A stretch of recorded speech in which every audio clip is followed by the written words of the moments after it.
सत्य वचन, अमर वचन, जीवित वचन, दिव्य वचन, सत्य वचन, अमर वचन, जीवित वचन।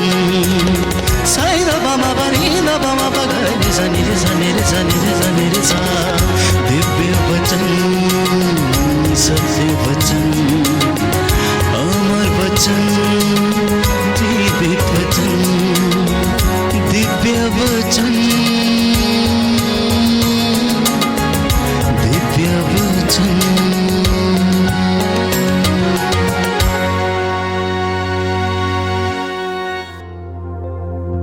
प्रियजनों, हम वचन पढ़ेंगे योशुआ नबी का ग्रंथ अध्याय 24 और पद संख्या 15 और उससे आगे। आज का ये वचन आपका जीवन बदल देगा, जिसे प्रभु हमें दे रहा है। आज का ये वचन आपका जीवन बदल देगा। आप में से बहुत सारे लोग जो अब तक शायद इन वचनों को नहीं सुना है, अगर आज इसे सुनकर आत्मसात करते हैं तो ये आपका जीवन बदल देगा। मैं आपके लिए वचन पढ़ूंगा। सबसे पहले हम पढ़ेंगे योशुआ नबी का ग्रंथ अध्याय 24 पद संख्या 15 और उससे आगे। यदि तुम ईश्वर की उपासना नहीं करना चाहते तो आज ही तय कर लो कि तुम किसकी उपासना करना चाहते हो। उन देवताओं की जिनकी उपासना तुम्हारे पूर्वज नदी के उस पार करते थे, अथवा अमोरियों के देवताओं की जिनके देश में तुम रहते हो। मैं और मेरा परिवार हम सब प्रभु की उपासना करना चाहते हैं। प्रियजनों, ये योशुआ के शब्द थे जो अंतिम समय में वो लोगों को बुलाता है और उनसे कहता है। यदि अध्याय 24 पद संख्या 1 से आगे आप पढ़ेंगे तो वचन यूं कहता है कि योशुआ ने सिक्खेम में सब इजरायली वंशों को इकट्ठा कर लिया। योशुआ ने सिक्खेम में सब इजरायली वंश के लोगों को क्या कर लिया? इकट्ठा कर लिया। इसके बाद उसने इजराइल के वयोवृद्ध नेताओं, न्यायकर्ताओं और शास्त्रियों को बुला भेजा और वे सब ईश्वर के सामने उपस्थित हो गए। तब योशुआ ने समस्त लोगों से कहा, इजराइल का प्रभु ईश्वर ये कहता है, प्राचीन काल में मैं तुम लोगों के पूर्वज इब्राहिम और नाहोर का पिता तेरह फरात नदी के उस पार निवास करते थे। अगर आप वचन पढ़ते चलेंगे तो आगे लिखा है, मैंने मूसा और हारून को भेजा और चमत्कार दिखाकर मिस्रियों को पीड़ित किया।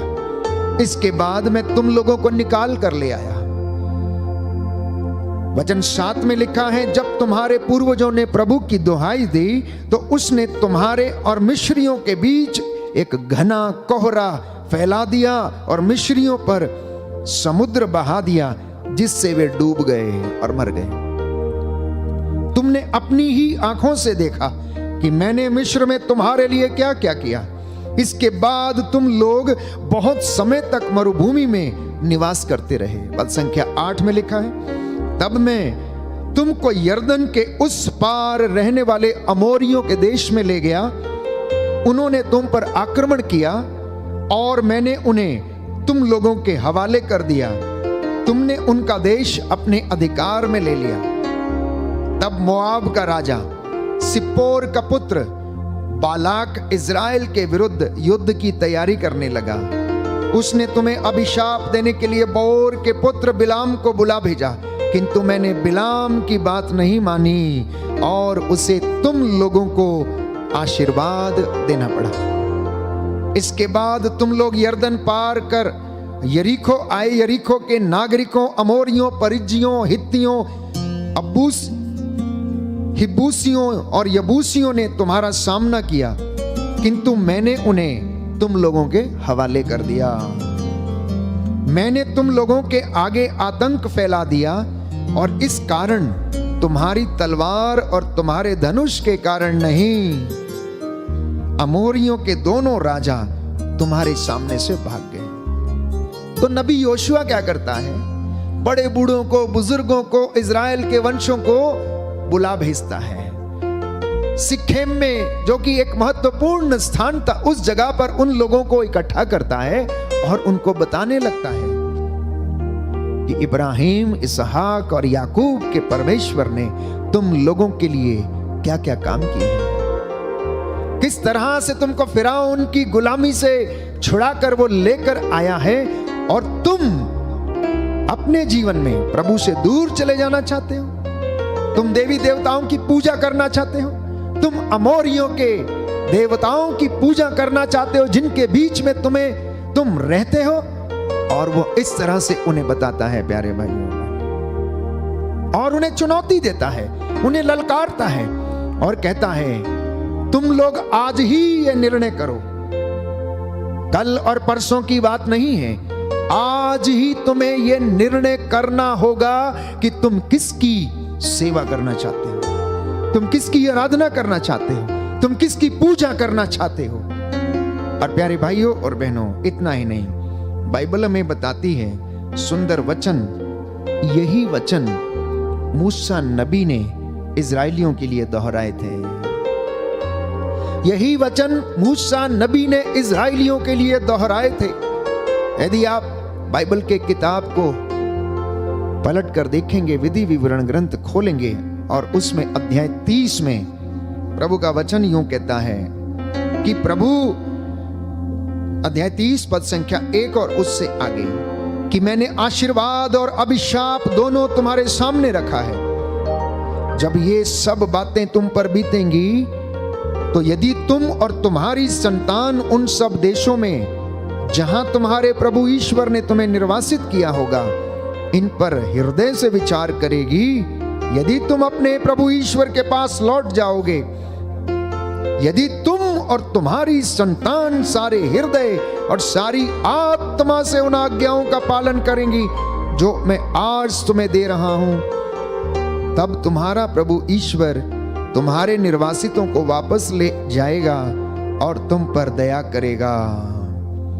तब तुम्हारा परमेश्वर तुमको और तुम्हारी संतानों को आशीर्वाद देगा और उन पर दया करेगा, और जो निर्वासित हो गए थे उनको वापस लेकर आएगा। Hallelujah, hallelujah, hallelujah, hallelujah. यीशु की स्तुति हो, यीशु की स्तुति हो, यीशु को धन्यवाद, यीशु को धन्यवाद, यीशु की आराधना हो, यीशु की आराधना यीशु हो, की महिमा हो, यीशु की महिमा यीशु हो, को धन्यवाद, यीशु को धन्यवाद। प्रियजनों, परमेश्वर का वचन कभी पुराना नहीं होता है।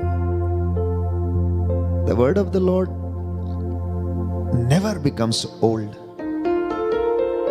ये सदा जीवंत, सशक्त और दुधारी तलवार के जैसे अपना कार्य करता है, सामर्थ्य से परिपूर्ण है।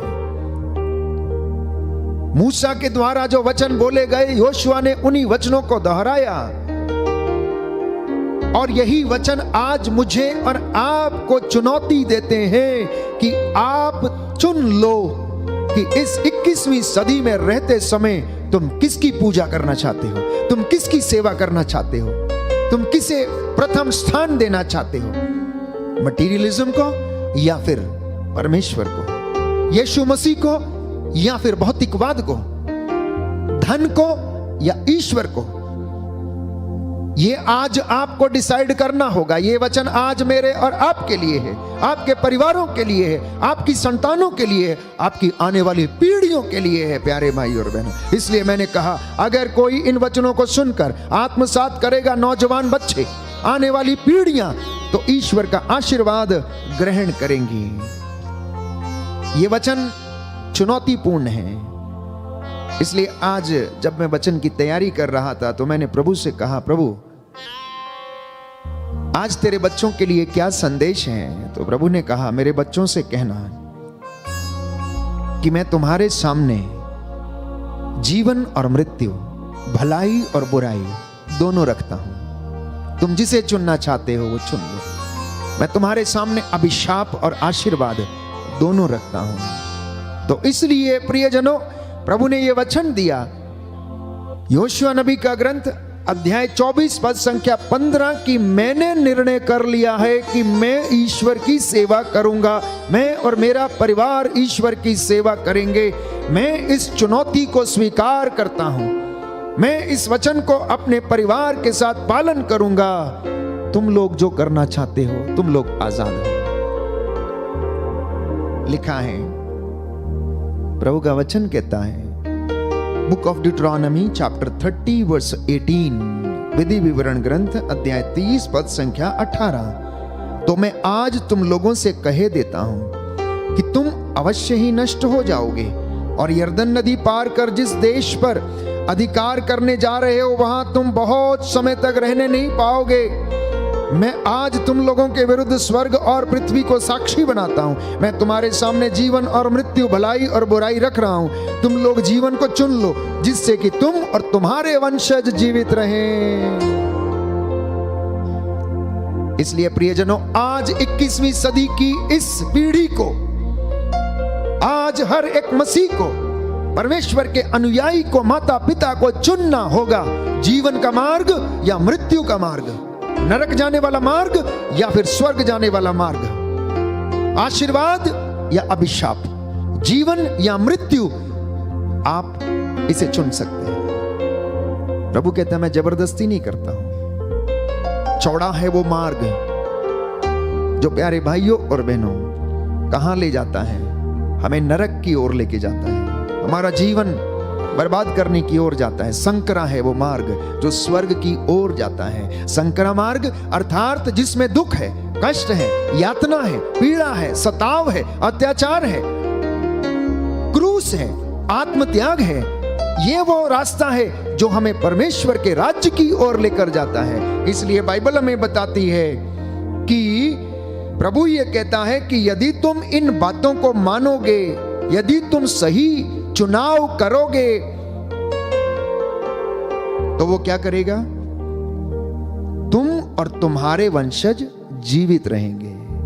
तुम और तुम्हारे वंशज जीवित रहेंगे।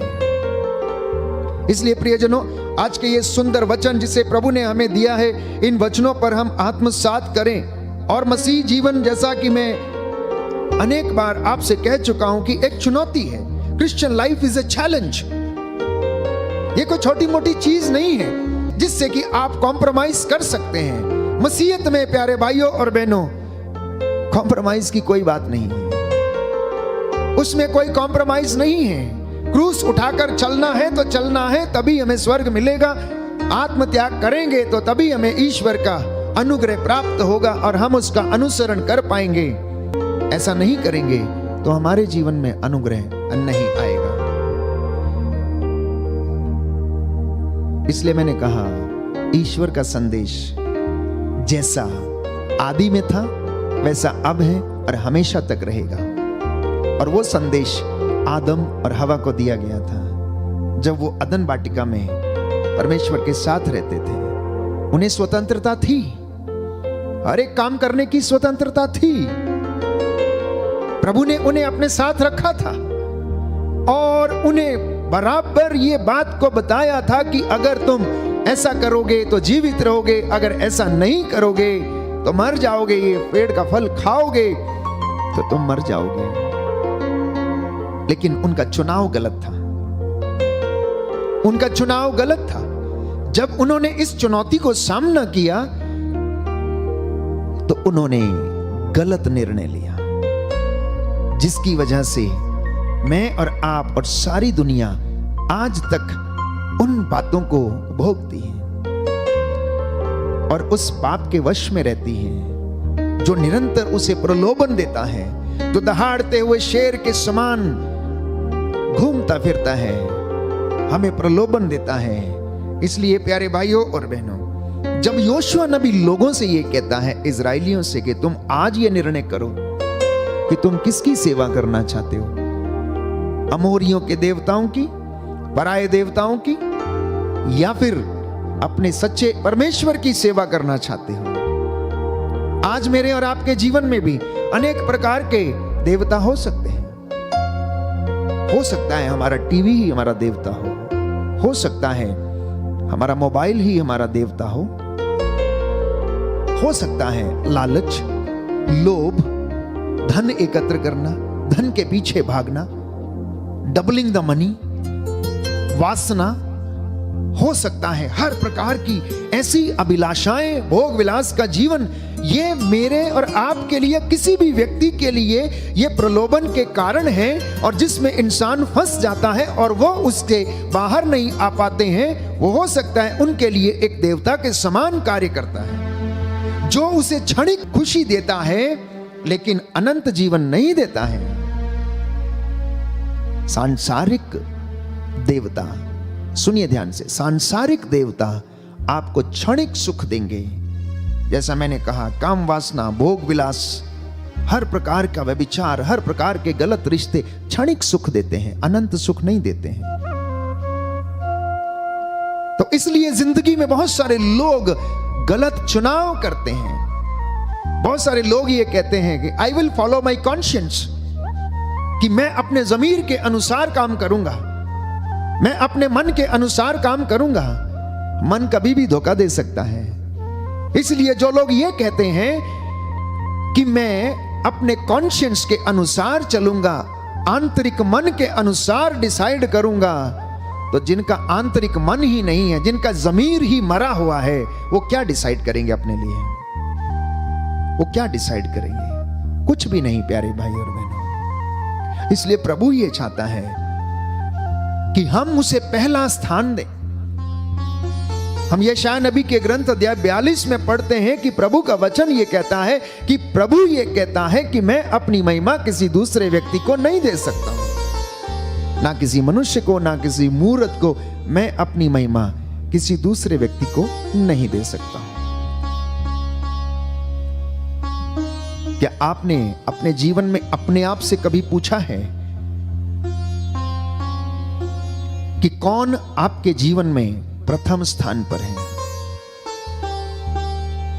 कौन आपके जीवन में प्रथम स्थान पर है? धन, भोग विलास, अभिलाषाएं, काम वासना, या फिर आपको क्षणिक सुख देने वाली चीजें, और या फिर परमेश्वर? यदि आप गरीब होकर भी सुखी हैं, यदि आप गरीब होकर भी संतुष्टि में रहते हैं, तो मैं समझता हूं कि आपने परमेश्वर को चुना है। और यदि आपने अमीर बनने के बावजूद संतुष्टि नहीं है, नींद नहीं है, तो मैं समझता हूं कि कुछ गड़बड़ है। अंतर मन में शांति नहीं है, आंतरिक हृदय में शांति नहीं है। सब कुछ पा लिया है लेकिन आत्मा में खुशी नहीं है, तो इसका जाहिर सा मतलब यह है कि ईश्वर से दूर है, ईश्वर को प्रथम स्थान नहीं दिया है। क्योंकि ईश्वर को चुनना, उसे प्रथम स्थान देना, वो हमें जीवन में शांति, आनंद प्रदान करता है। क्योंकि ये सारी बातें उसके स्वभाव में है। प्रेम करना, करुणा दिखाना, दया करना, जीवन देना, तरस खाना और अपने बच्चों के लिए सब चीजें मुहैया कराना, ये परमेश्वर का स्वभाव है, जिसे प्रभु यीशु मसीह ने इस धरती के ऊपर आकर लोगों को दिखाया, उनके बीच में रहा और उनको प्रकट किया। प्यारे भाई और बहनों, तो अगर हमें आत्मत्याग करना है तो हमें स्वार्थ को छोड़ना होगा। अगर आप चाहते हैं कि आप आत्मत्याग करें तो आपको स्वार्थ छोड़ना होगा। अपनी अभिलाषाओं को, जिसकी आपूर्ति करने के लिए दौड़ते फिरते हैं, उसे त्यागना होगा। तभी हम यीशु का अनुसरण कर सकते हैं, नहीं तो नहीं। अब मैंने कहा कि मसीहत जो है एक चुनौती है। Christian life is a challenge. ये हर एक के बस की बात नहीं है कि कोई भी इसे आए और जी जाए। केवल वो जो आत्मत्याग करता और ईश्वर का अनुसरण करता, केवल वो प्यारे भाइयों और बहनों सच्चा मसीह है। क्योंकि मसीह शब्द का अर्थ ही है, ईसाई शब्द का अर्थ ही ये है, ईसा ही मतलब ईसा की जैसा ही, काम करने वाला, बोलने वाला, चलने वाला, प्रेम करने वाला, दया दिखाने वाला, सेवा करने वाला, क्षमा करने वाला। ये प्रभु का वचन आज मुझे और आपको आमंत्रित करता है कि हम सही चुनाव करें। अब देखिए कि आदम और हेवा के जीवन में जो पाप आ गया, आज्ञा का उल्लंघन जो उन्होंने किया, उसका पाप उनके जीवन में आ गया। और हालांकि हमने पाप पर प्रभु यीशु मसीह ने विजय पाई, मृत्यु को हराया, लेकिन फिर भी शैतान लोगों के जीवन में आकर प्रलोभन देता रहता है, और जो लोग प्रलोभन में फंस जाते हैं उनके द्वारा वो पाप करवाता रहता है। इसलिए संत पौलुस कहता है सबने पाप किया है और सब ईश्वर की महिमा से वंचित है। ऐसा कोई भी नहीं है जिसने पाप ना किया हो, सब ईश्वर की महिमा से वंचित है। तो होता क्या है, हम पाप में पैदा होते हैं। हम किस में पैदा होते हैं? पाप में पैदा होते हैं, पाप का ही चुनाव करते हैं और पाप में ही जीते हैं। इसलिए दाऊद कहता है कि मैं तो अपनी माता के गर्भ से ही पापी हूं। दाऊद क्या कहता है? मैं तो अपनी माता के गर्भ से ही पापी हूं, मुझ पर दया कर, मुझ पर दया कर। प्यारे भाइयों और बहनों, बाइबल हमें बताती है, प्रभु का वचन हमें बताता है कि जब मूसा विधान की पाटियां लेकर पर्वत से नीचे उतर रहा था तो उसने देखा कि इजरायली जनता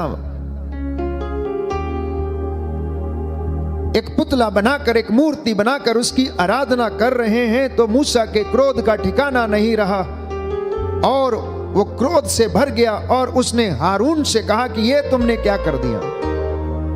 तो हारून ने उसे उत्तर दिया, महोदय, आप जानते हैं कि इंसान का स्वभाव बचपन से ही बुराई की ओर है। इंसान का स्वभाव बचपन से ही बुराई की ओर है। इसलिए दाऊद ये कहता है कि मैं अपनी माता के गर्भ से पापी हूं, मुझ पर दया कर। तो हम पाप में ही पैदा होते हैं, पाप का चुनाव करते हैं और पाप में जीते हैं। आदम और हवा ने पाप को चुना। आदम और हवा चाहते तो इनकार कर सकते थे, आदम और हवा चाहते तो इनकार कर सकते थे, लेकिन उन्होंने ऐसा नहीं किया। उन्होंने पाप को चुना क्योंकि उन्होंने जो शैतान से जो सुन रहे थे उन्हें लगा कि ये बहुत ज्यादा अच्छा है। इसलिए आज अपने आप से पूछें कि आप क्या चुनते हैं? आप किस चीज का चुनाव करते हैं और किस चीज में आप रहते हैं? एक और उदाहरण देता हूं मैं आपको। धनी युवक का यीशु के पास आया और कहने लगा कि अनंत जीवन पाने के लिए मुझे क्या करना चाहिए? और यीशु ने उससे पूछा, संहिता में क्या लिखा है? मत्ती के सुसमाचार अध्याय 19 पद संख्या 16 और उससे आगे मैं आपको पढ़कर सुनाता हूं कि प्रभु का वचन क्या कहता है। एक व्यक्ति ईसा के पास आकर बोला, गुरुवर, अनंत जीवन प्राप्त करने के लिए मैं कौन सा भला कार्य करूं? ईसा ने उत्तर दिया, भले के विषय में मुझसे क्यों पूछते हो? एक ही तो भला है। यदि तुम जीवन में प्रवेश करना चाहते हो तो आज्ञाओं का पालन करो। आदम और हेवा यहीं पर एक गलती कर गए। वो नहीं जानते थे कि वो तो ऑलरेडी जीवन में रहते हैं। उन्हें लगा कोई और बड़ा जीवन उनके लिए रखा है, इसलिए उन्होंने आज्ञा का उल्लंघन कर दिया। तो उसने पूछा, कौन सी आज्ञाएं हैं? ईसा ने कहा, हत्या मत करो, व्यभिचार मत करो, चोरी मत करो, झूठी गवाही मत दो, अपने माता पिता का आदर करो और अपने पड़ोसी को अपने समान प्यार करो। तो नवयुवक ने उनसे कहा, मैंने इन सब का पालन किया है, मुझ में किस बात की कमी है? ईसा ने उसे उत्तर दिया, यदि तुम पूर्ण होना चाहते हो तो जाओ, अपनी सारी संपत्ति बेचकर गरीबों को दे दो और स्वर्ग में तुम्हारे लिए पूंजी रखी रहेगी, तब आकर मेरा अनुसरण करो। तब आकर मेरा अनुसरण करो। तब आकर मेरा अनुसरण करो। तो हुआ क्या? यह सुनकर वो नवयुवक बहुत उदास होकर चला गया। यह सुनकर नवयुवक बहुत उदास होकर चला गया, क्योंकि वो बहुत धनी था, बहुत धनी था। यह धनी युवक चुनाव नहीं कर पाया। उसने किसे चुना? अपने धन को चुना, क्योंकि वह धन के बगैर रह नहीं सकता था। धन उसका देवता था, धन उसके लिए सब कुछ था। वो उसे बेचना नहीं चाहता था। हालांकि वो यीशु को प्यार करता था, लेकिन प्रथम स्थान यीशु को नहीं दिया था। प्रथम स्थान उसने अपनी धन संपत्ति को दिया था। इसलिए जब उसने गलत निर्णय लिया तो क्या हो गया? उदास हो गया। आपका एक गलत निर्णय आपके जीवन में उदासी भर सकता है, और आपका एक सही निर्णय आपको अनंत जीवन की महिमा दिला सकता है। आपका एक गलत निर्णय आपके जीवन में उदासी ला सकता है, परंतु एक सही निर्णय आपके जीवन में आपको महिमा के दर्शन और अनंत जीवन दिला सकता है। तो आज चुनना होगा, आज चुनना होगा। You and me need to select कि आप क्या करने जा रहे हैं, what you are going to do. और बाइबल इसके विषय में बताती है कि हमें एक तो चुनाव करना है कि हम क्या करने जा रहे हैं। दूसरी बात हमें चुननी है कि हम कौन से रास्ते पर चलने जा रहे हैं। दूसरी बात हमें चुननी है कि हम कौन से रास्ते पर चलने जा रहे हैं। और बाइबल इसके विषय में बताती है, यिर्मयाह नबी का ग्रंथ अध्याय 21 पद संख्या 8। Book of Jeremiah chapter 21 verse 8 onwards. तुम लोगों से कहोगे कि प्रभु ये कहता है, मैं तुम्हारे सामने जीवन का मार्ग और मृत्यु का मार्ग रखता हूं, तुम स्वयं चुनो। शायद आप में से बहुत सारे लोगों ने यह वचन न पढ़ा हो, परंतु यदि आज आप ये वचन सुन रहे हैं तो आज ये आपका जीवन बदल देगा। बच्चों का, नवयुवक युवतियों का, जो अपने जीवन पर गर्व करते हैं, अपनी बुद्धि पर गर्व करते हैं, अपने पैसे पर गर्व करते हैं, अपने टैलेंट पर गर्व करते हैं। प्रभु ये कहता है कि देखो कि मैंने तुम्हारे लिए ये सब किया है, जिससे कि तुम अपनी बुद्धि पर गर्व मत करो, परंतु परमेश्वर पर भरोसा करो, उसके अपूर्व कार्यों पर भरोसा करो। और वो कहता है कि तुम आज चुनो, क्या चुनना चाहते हो। You decide what you want to select. कौन से रास्ते पर तुम जाना चाहते हो, मृत्यु के मार्ग पर जाना चाहते हो या जीवन के मार्ग पर जाना चाहते हो। तो मृत्यु का मार्ग कौन है और जीवन का मार्ग कौन है, ये इसके विषय में भी बाइबल स्पष्ट करती है। यीशु ने कहा, मार्ग, सत्य और जीवन मैं हूं। जीवन का मार्ग, जीवन का मार्ग यीशु मसीह है, जहां पर वो कहता है मार्ग, सत्य और जीवन मैं हूं। तो जीवन का मार्ग, प्यारे भाइयों और बहनों, यीशु ने कहा मैं ही वो रास्ता हूं, मैं ही वो मार्ग हूं, अनंत जीवन का रास्ता हूं, अनंत शांति का रास्ता हूं, तुम्हारे गुनाहों की माफी का रास्ता हूं, मैं तुम्हारे अनंत आनंद का रास्ता हूं। जो मेरे पास आता अंधकार में नहीं भटकेगा, बल्कि उसे जीवन की ज्योति प्राप्त होगी। बोलिए आमेन, आमेन, हालेलुया, हालेलुया, हालेलुया, हालेलुया। हे प्रभु यीशु, हे प्रभु यीशु, मैं विश्वास करता हूँ, मैं विश्वास करता हूँ, आप ही जीवन और मार्ग हैं, आप ही जीवन और आप मार्ग, सत्य हैं, आप सत्य हैं। मैं आपकी आराधना करता मैं हूँ। आपकी आराधना करता हूँ। Hallelujah, hallelujah, hallelujah, hallelujah, hallelujah, hallelujah, hallelujah. Hallelujah. तो अक्सर दुनिया दो रास्तों पर चलती है, अक्सर दुनिया दो रास्तों पर चलती है, और जब हम दो रास्तों पर चलते हैं तो हम जानते हैं कि हम कहीं भी नहीं पहुंच सकते। अक्सर दुनिया दो मन रख के काम करती है, और बाइबल इसके विषय में हमें बताती है। प्यारे भाइयों और बहनों, हम पढ़ते हैं याकूब के ग्रंथ अध्याय 1 पद संख्या 6 में कि जो दो मन का व्यक्ति होता है, जो दो प्रकार के निर्णयों में रहता है, जिसे ये नहीं पता कि क्या करूं या ना करूं, ऐसा करूं या ना करूं, वो कैसा व्यक्ति है? समुद्र की लहरों के समान है। ऐसा व्यक्ति समुद्र की लहरों के समान है। बाइबल हमें बताती है याकूब के ग्रंथ अध्याय 1 पद संख्या 6 में, प्यारे भाइयों और बहनों, किंतु उसे विश्वास के साथ और संदेह किए बिना प्रार्थना करनी चाहिए, क्योंकि जो संदेह करता है वो समुद्र की लहरों के सदृश है, जो हवा से इधर उधर उछाली जाती हैं। ऐसा व्यक्ति यह न समझे कि उसे ईश्वर की ओर से कुछ मिलेगा, क्योंकि उसका मन अस्थिर और उसका सारा आचरण अनिश्चित रहता है।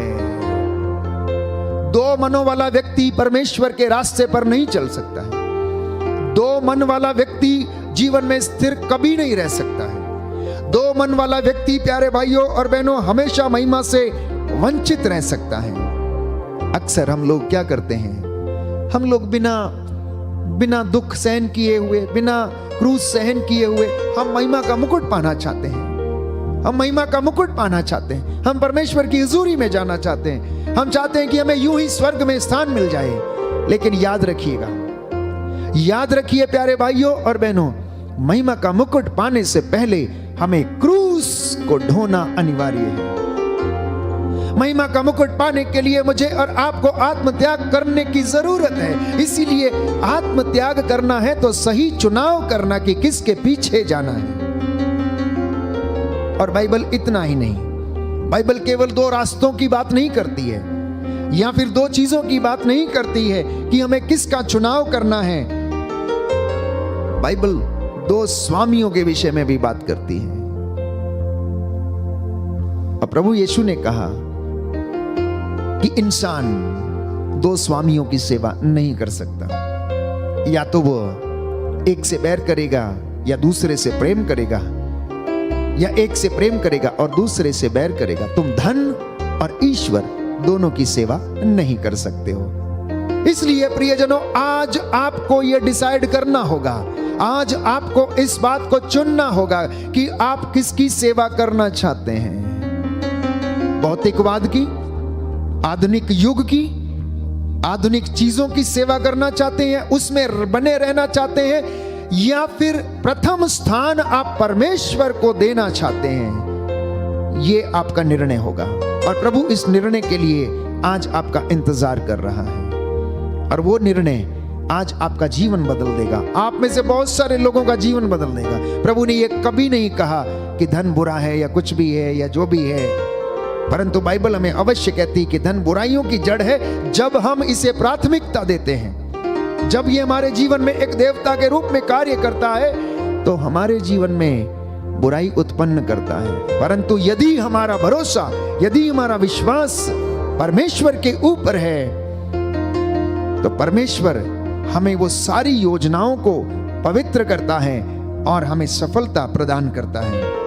तो बाइबल हमें बताती है कि मनुष्य धन और ईश्वर दोनों की सेवा नहीं कर सकता है।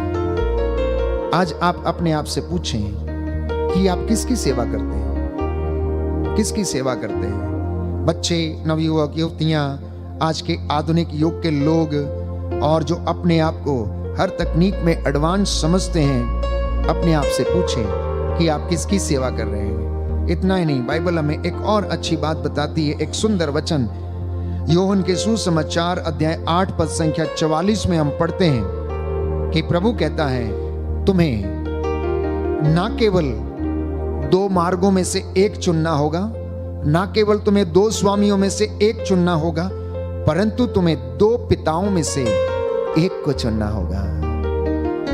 इस संसार में दो तरीके के पिता हैं। एक पिता वो जो दया करता है, जीवन देता है, जिसके द्वारा जीवन इस दुनिया में आया है, और एक दूसरा जो पाप का पिता है, शैतान, जो जीवन को नष्ट करता है।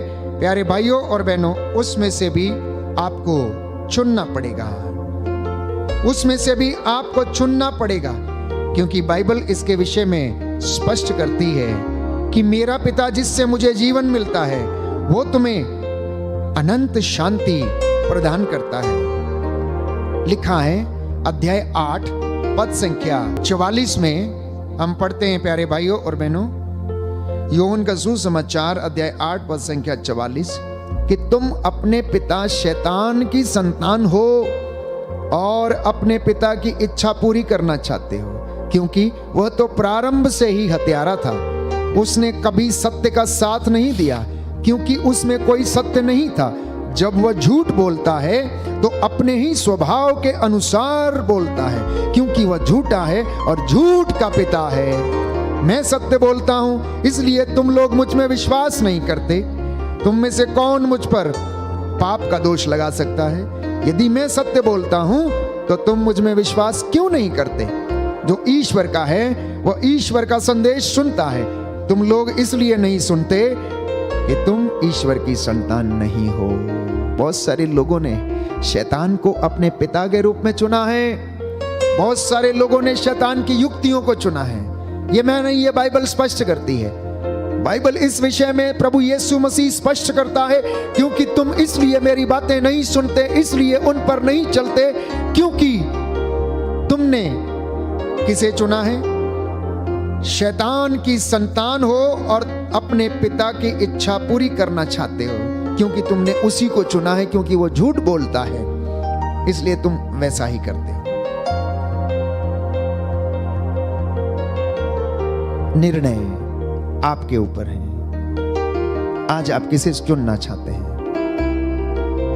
एक और सुंदर उदाहरण हम बाइबल में पाते हैं। मूसा जो फिरौन के महल में रहता था,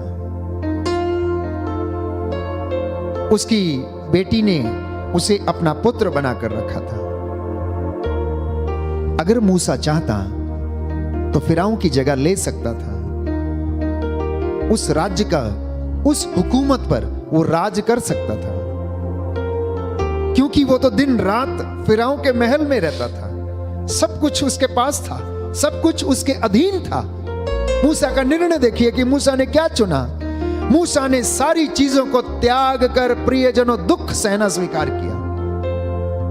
उसे नहीं मालूम था कि भविष्य में उसे इज़राइल का नेता बनकर आगे बढ़ना होगा। उसे कुछ भी नहीं मालूम था। लेकिन जब उसने निर्णय ले लिया, जब उसने चुन लिया कि वो प्रभु की सेवा करेगा और अपने जात भाई इज़राइलियों की सेवा करेगा, तो परमेश्वर ने उसे मसा किया, अभिषेक किया और उसके निर्णय को ब्लेस किया। हालांकि उसके जीवन में कष्ट था, परेशानी थी, लेकिन फिर भी परमेश्वर ने मूसा के द्वारा लोगों को महान चिन्ह चमत्कार दिखाए। और आज यही बाइबल हमें मूसा के संहिता के विषय में बताती है। बाइबल हमें अनेक उदाहरण देती है जहां पर लोगों ने गलत निर्णय लिए। यूदस एक गलत निर्णय ले बैठा। यूदस एक गलत निर्णय ले बैठा, और जब उसने गलत निर्णय ले लिया तो उसका जीवन नष्ट हो गया। लेकिन पेतरुस ने एक अच्छा निर्णय लिया। पेतरुस ने अपने गुनाहों के लिए माफी मांगी। पेतरुस ने अपने गुनाहों के लिए माफी मांगी। उसने अपने अविश्वास के लिए माफी मांगी और यीशु के पास लौटकर चला आया, और यीशु ने उसे क्षमा कर दिया। आज की रात्रि जब आप ये वचन सुन रहे हैं प्रियजनों, तो आपकी पूरी जिंदगी की किताब आपके सामने है। मैं समझता हूं आपके पुराने जीवन की किताब आपके सामने खुली हुई है कि कौन कौन से समय पर कब आपने किस तरह का निर्णय लिया है और कैसे वो उस निर्णय ने आपके जीवन को या तो बर्बाद कर दिया या फिर आबाद कर दिया। आप सोच के देखिए, आप सोच के देखिए, आपके अतीत की किताब आपके सामने है। बचपन से लेकर युवावस्था, टीनेजर्स, एडोलेसेंट, प्रौढ़ावस्था, पारिवारिक जीवन, दाम्पत्य जीवन, इन परिस्थितियों में, इन अवस्थाओं में अनेक बार ऐसे निर्णय लिए जिसके द्वारा आप अपवित्र हो गए, आपका मन अपवित्र हो गया, आपका कॉन्शियंस, आपकी अंतर आत्मा अपवित्र हो गई और उसका खामियाजा आपको भुगतना पड़ा। हमारा अतीत एक ही है, हमारे दो अतीत नहीं है। सुनिए ध्यान से, we have only one past, we have only one past, अर्थात अतीत एक है लेकिन भविष्य के लिए विकल्प बहुत हैं। You have so many alternatives for your future. You have one past, but you have so many alternatives to be selected for your future. अब ये आपके ऊपर निर्भर करता है कि आप अपने भविष्य के लिए क्या चुनना चाहते हैं। और यदि आप सही चुनाव करते हैं, यदि आप यीशु मसीह को चुनते हैं, तो प्रभु यीशु मसीह जो कि हमारे भाग्य का विधाता है, जिसे हमारे जीवन पर अधिकार है, मृत्यु पर अधिकार है, कायनात पर अधिकार है, वो आपका जीवन, वो आपका अतीत बदल देगा। जैसा कि बाइबल हमें बताती है कि मैं तुम्हारा भाग्य पलट दूंगा, प्रभु यीशु ये कहता है। वो आपके पुराने जीवन के पूरे हिसाब बराबर करता है और आपको जीवन देने के लिए तैयार रहता है। इसलिए आज की रात्रि प्रभु से ये कहना कि हे प्रभु, मुझ पर दया कर, मुझे क्षमा कर उन बातों के लिए जब मैंने गलत निर्णय लिया और मैं इस संसार के पीछे और दुनियावी बातों के पीछे मैं भागने लगा, जब मैंने अनेक प्रकार की सांसारिक वस्तुओं और चीजों पर मैंने भरोसा किया। हे प्रभु यीशु, उन बातों के लिए मुझे क्षमा कर, मेरे गलत निर्णयों के लिए मुझे क्षमा कर। आज ये कन्फेशन करना, ये कन्फेशन करना और आपका जीवन बदल जाएगा। आज प्रभु से ये कहना, मैं तेरे चरणों में आया हूं प्रभु, मुझ पर दया कर, मैं अपनी आत्मा को तेरे हाथों में देता हूं। हे प्रभु यीशु, मेरी आत्मा को ग्रहण कर और इसे शुद्ध कर, स्वच्छ कर, मेरे पूरे परिवार में तेरी रूह का मस्सा छा जाए। और प्रभु ये कहता है कि देखो, मैं तुम्हारे आने वाले वंशजों को क्या करूंगा? आशीर्वाद प्रदान करूंगा। I will bless your generations, मैं तुम्हारे आने वाली पीढ़ियों को आशीष दूंगा। कभी कभी दुख होता है बड़ा सोच के कि आने वाली पीढ़ियों का क्या होने वाला है। चौथी पीढ़ी के जो लोग हैं, उनके जो छोटे छोटे बच्चे हैं, जब वो बड़े हो जाएंगे, जब उनकी आने वाली पीढ़ी होगी, तब क्या से क्या हुआ होगा आप और मैं नहीं जानते हैं। इसलिए माता पिता सही निर्णय लेना, होने वाले माता पिता सही निर्णय लेना, प्रभु को प्रथम स्थान देना। नवयुवक और युवतियां, ये वचन जो प्यारे भाइयों और बहनों जीवन देता है, शांति देता है, चंगाई देता है, यही हमारे लिए जीवन का रास्ता है। और प्रभु ने आज हमें बताया कि तुम दो रास्तों में से एक चुनो, जीवन का या मृत्यु का। तुम दो स्वामियों में से एक चुनो, धन को या ईश्वर को। दो पिताओं में से एक चुनो, स्वर्गीय पिता को या फिर इस संसार के नायक शैतान जो कि पिता है, जिसके द्वारा पाप इस दुनिया में आता है। उसमें से तुम आजाद हो, जिसे चुनना चाहते हो तुम चुन लो, भलाई या बुराई। तुम डिसाइड कर लो किसे चुनना चाहते हो, किसकी सेवा करना चाहते हो। ये वचन आपके लिए है, आज आपके परिवार के लिए, आपके बच्चों के लिए, आपकी बेटियों के लिए, आपके बेटों के लिए है। अगर ये सही निर्णय करेंगे तो इनकी आने वाली पीढ़ियां, प्रभु कहता है, they will be blessed for ever, वो सदा आशीषित रहेंगी। 1000 पीढ़ियों तक मैं इन्हें आशीष देता रहूंगा, जैसा कि मैंने शपथ पूर्वक तुम्हारे पूर्वजों से, इब्राहिम, इसहाक से मैंने शपथ पूर्वक ये कहा था कि मैं इसकी संतति को ब्लेस करूंगा, आशीर्वाद प्रदान करूंगा। वो वैसा ही करेगा, क्योंकि उसका वचन कभी पुराना नहीं होता। The word of God never becomes old, my dear brothers and sisters. The gospel never becomes old. It is every day, it is anew. कोई बुजुर्ग होता है या बूढ़ा बनता है, वो मैं और आप होते हैं। परमेश्वर का वचन कभी बूढ़ा नहीं होता है। जैसा बोला गया था, आदि में था, वैसा है और हमेशा तक रहेगा। बोलिए आमेन, आमेन, हालेलुया, हालेलुया। आइए हम प्रार्थना करेंगे प्रभु यीशु के वचन के द्वारा। प्रभु हमें सामर्थ्य प्रदान करे, चंगाई प्रदान करे।